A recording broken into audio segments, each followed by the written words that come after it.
You had East on here before, right? Yeah. Bro, when we... And I didn't have the balls to ask him about you because you told me he wouldn't say anything. Yeah, I tell you he was going to say nothing. I said, I'm like, yo, I'm going to ask Dave East about you. And you were like, good luck. No, I ain't gonna. I'm gonna keep it. You just said good luck. We wasn't all right for a minute, but we good now. Oh, really? You know what I'm saying? Okay. Yeah. Now we good now. He reached out to me after my pops passed. You know what I'm saying? Oh, wow. And we should have me and him had a little spat one time. You know what I mean? But between us, but nobody. You know, it was just our own shit. But like he reached out to me because him and my dad had their own relationship when they would see each other. Oh, wow. You know what I'm saying? So when my dad passed, like he's like, yo, he said, nigga, I know how much you and your dad, like, I know what that was. I just want to let you know, like, I'm here for you. You know what I mean? And it lifted a weight off of my shoulders because, you know, we did have our disagreements and we wasn't fucking. This is a person that I prayed with every day. I mean, every Friday we went to Juma. We used to pray together. So like it hurt both of us to not be speaking. You know what I'm saying? But like when he reached out about that, his man Shooter had passed, and my pride was in the way, and I didn't reach out for that. And Shooter was like a close friend of Dave. We spent a lot of time on the road together, and I know that shit hurt him. And I apologize for not reaching excuse me. I apologize for not reaching about regarding Shooter. Right. And you know, ever since then, we just like we've been good. Like we speak. You know what I mean? We speaking shit. We joke. We just joke all the time now. You know what I mean? Well, that's good, man. Because, I mean, it's always weird when you have that close friendship that turns into, I don't know if it was ever like hatred or, you know, at the very least, just not wanting to speak to each other. I'm going to keep it 100. I could honestly say, and he'll probably say the same thing, as much as we didn't fuck with each other, we love each other. Like, I really got genuine love. I watched this man, like, we got out the hood together. Like, I told Dave the day I, like, told him I wanted to manage him, I asked him, I said, yo, do anybody manage you? You ain't... And I was living in the project, and he was living in the project. He said, no, I'm just doing this, you know, myself. I said, I promise you I'm going to make you rich. And I didn't even know how I was going to do it. I just knew I was going to do it because I knew what his talent level and my experience and what I had, what I could do. So we never hated each other, but we had a strong dislike for each other for a minute.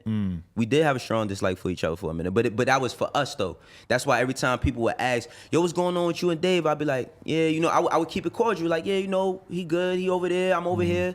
But that was for us, and then even when we got a chance to speak, we spoke about that. It's good, though, because if you guys had said fuck each other in the media, then all of a sudden reconnecting becomes a totally different thing. Bro, I took Dave to become Muslim. I would never do that. I took that man to take a shahada. You know what I'm saying? Like that's a whole nother level of understanding and brotherhood that ain't got shit to do with media. Right. That's my faith. Like, Islam is my faith. So, I would never... Man, of course, you think everybody and their mother, when they found out we wasn't working together, yo, I want to interview you. Tell me what happened. I'm like, ain't nobody, like, it ain't nobody. And he did the same thing. Respectfully, he did a media run, and people used to seeing us together, and people like, yo, where Wayno? He didn't want to talk about it. But that shit pays off in the long run because everybody for the rest of your career will look at you as somebody who deals with it gracefully when you exit a situation. Yeah, you know? I mean, I ain't gonna say I always want to deal with it gracefully. I ain't gonna lie. I don't like being a bigger person alive. Being a bigger person is a fucking responsibility that I hate. Because I've even had people say little, and not him, but like other people that I used to work with in different times say different shit about me. I'm like I'm gonna keep it 100, bro. I don't give a fuck, man. I come from, like, my family is poor, bro. But it must have been tempting too, because he's the big artist and you're the lesser known industry guy at the time. So there's more for you to gain from doing a Say Cheese interview and saying, hey, it ain't fuck nothing this for me dude. to gain out of that. It's not nothing for me to gain out of that. You wanna know why? Because I'm not gonna never talk negative or down or air my grievances in the public with nobody, especially a person I used to bump my head with, pray with.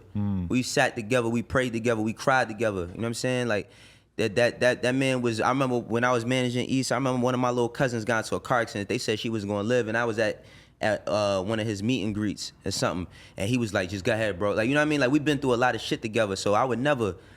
A lot of people couldn't say the same, though. Yeah, that's them people, though. You feel me? Like, that's what make me different between all of them. But that comes from, my humility in that space comes from, bro, I didn't grow up, how I live, I never imagined living like this. So it's like, I'm grateful. Like, every day, I'm just starting to accept what's going on for me. You feel me? Like, I just started going to therapy and shit. I'm just starting to accept what's going on for me because I sometimes felt like I wasn't deserving or I wasn't good enough or I shouldn't have. You know what I mean? Based on my background, based on things I've been through. So it's like I'm learning how to accept what's for me now at 39. Your dad passing made you want to pursue therapy? Nah, not really. Like, yeah, yes and no. Right. My dad passed, like the shit happened like so fast, bro. Like my dad, it was his birthday, September 4th. I took him to the doctor. He told me he ain't been feeling well. My little brother had told me that my dad wasn't feeling well and shit. And I came to my dad's crib on the 3rd to clean up his crib, like just for him and shit. And my dad, he's 70 years old, but he's pretty active. My dad was still in the street. You know what I mean? And you got that New York energy still? Oh, absolutely.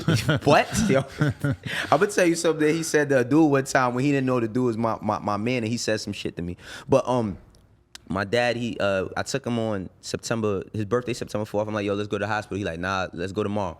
I take him September 5th, that Saturday. And he's like, they told us he had cancer. There was nothing they could do about it.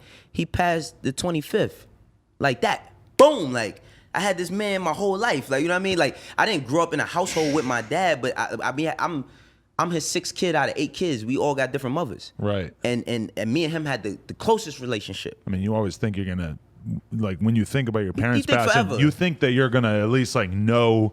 And then it's gonna happen a year later or 2 years. Like you think you're gonna have a runway. I didn't. Emotionally, I thought that my father would be like less active. Like once I found out how sick he was, I was like, how the fuck was he?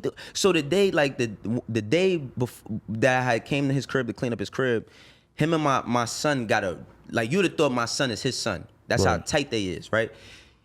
My son was with me. He made my son come downstairs. I stayed in the crib and cleaned up. He drove and went and he drove to Harlem, went and see my mom's. So I don't know what he talked about with my son that day, but they stayed together that whole entire day. And when I found out he was sick, I took him to the hospital a day, like 2 days later, when he could barely walk. I was like, how the fuck did he even drive? I didn't even know how he was driving. You know what I'm saying? But that was just a testament to my pop strip. But the reason why, like, the biggest takeaway from my whole shit with my dad was, and what made me want to go to therapy, in his demise, I didn't get a chance to be his son. Like, he put me in charge of everything. He said, yo, this was gonna happen.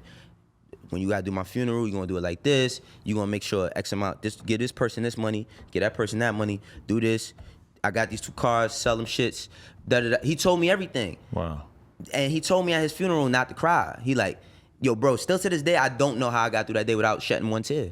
Wow. And the thing that fucked me up about was I was mad resentful because I felt like he did something to me. Right. Like I felt like he he put that shit on me, was harming me. You know what I mean? So I just wanted what I learned through that though is I was a certain person. Like even the last time I did the interview with you, that person is not who I am today, because that's the guy who had his pops. I'm a different person now. So I had to learn how to like learn myself again, I didn't love myself. I had to learn all these different things about myself again, and I was hiding it behind a lot of shit. Wow. You know what I mean? But yeah, my dad, man, he was a force to be reckoned. But the shit I was gonna tell you that he said to a dude, there's an artist I was managing at the time, and he was shooting a video in the Bronx, and it's this dude that we know, he an artist, and his man, they was just driving by. So my father coming across the street, and they didn't know that my father's right there, but they talking to my other man, and they like, well, Wayno, that nigga ain't good over here in the Bronx. And my father heard him. He said, who the fuck said my son ain't good? My son good anywhere. Who y'all? And I was like, nah, chill.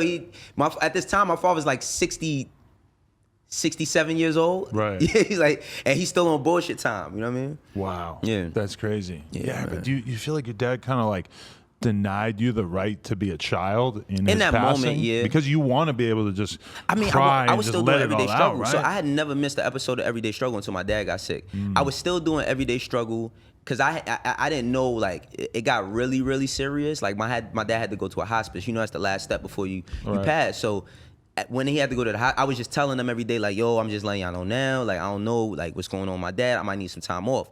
So I would do Everyday Struggle, and I would go to my dad's crib. You know, I was living in Jersey. I would drive to the Bronx, you know, go sit in the crib with him, just make sure I could take care of him. I'm not a nurse, but I did whatever I could. But it got to the point where I couldn't care for him anymore.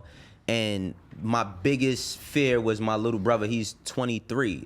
And that's the only kid that ever lived with my dad out the 8, was my little brother waking up and seeing my dad passed in the room. So I had to put him in the hospital. You know what I'm saying? So, like, I didn't get a chance to really, I wasn't getting a chance to accept what was going on, because it was like business.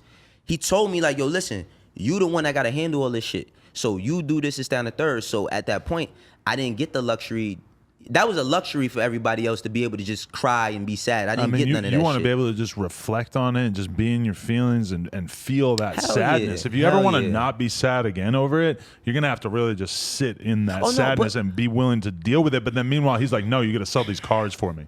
Oh yeah, and it's like, so all of a sudden you're a part-time fucking car salesman. No, that's a fact. I'm pissed off at my dad imagining him telling me that. No, but my dad, I ain't gonna front. My dad been preparing me for his death since I was like 7, 8 years old. Right. Because he was in the street. So my dad used to tell me shit like, I didn't know, like when I was 7, 8 years old, I didn't really like understand. Like my dad was the number man and my dad did other shit in the street, but I didn't understand like what he was doing when I was a kid. So he used to tell me shit like, Wayne, if I die, and I'd be like, I'm 8 years old. I'm like, what are he talking about if you die? Like, I'm like, I didn't really even understand what death was at 8 years old. I'm like, what is he talking about?